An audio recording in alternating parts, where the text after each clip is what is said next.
संत एकनाथ महाराज, गंगा माता आणि श्री दत्त असलेले असे हे पैठण क्षेत्र.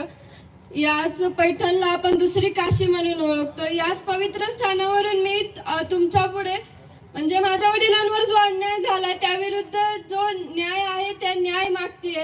आणि मानवतेच्या नात्याने तुम्ही सर्व आज एक आलात, न्यायाची भूमिका घेतली, आमच्या पाठीमागे आहात, आमच्या कुटुंबासोबत आहात.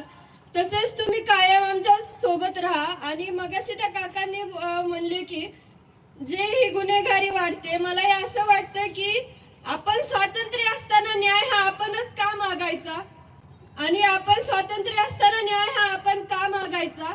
संविधान लिहिले आंबेडकरांनी आणि शिवाजी महाराजांनी, संतांनी जे आपल्याला थोर विचार दिलेत, त्या जर विचारांवर आज आपण चाललो असतो तरी गुंडेगिरी वाढलीच नसती.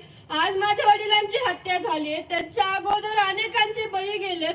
ते अन्यायाविरुद्ध न्याय उठू शकले नाहीत, आवाज उठू शकले नाहीत त्यांना. तसेच माझ्या वडिलांना आणि आपल्या सर्वांना हा अन्याय दूर करून न्यायाकडे जायचंय. त्यासाठी मला तुमची तसेच सर्वांची गरज आहे. तुम्ही असेच आमच्या पाठीमागे राहा. आणि त्या फोटोमध्ये माझे वडील जसे हसतात ना, त्यांचं ते हसणं आणि त्यांचं ते बोलणं मी आज पण तुमच्यामध्ये बघते.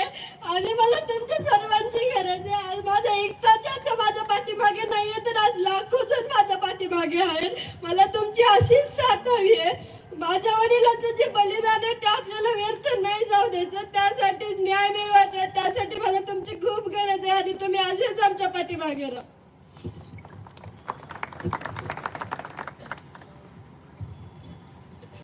वैभवी, तुझं हे आव्हान या ठिकाणी आम्ही सर्वांच्या वतीनं शब्द देतो की वाया जाणार नाही.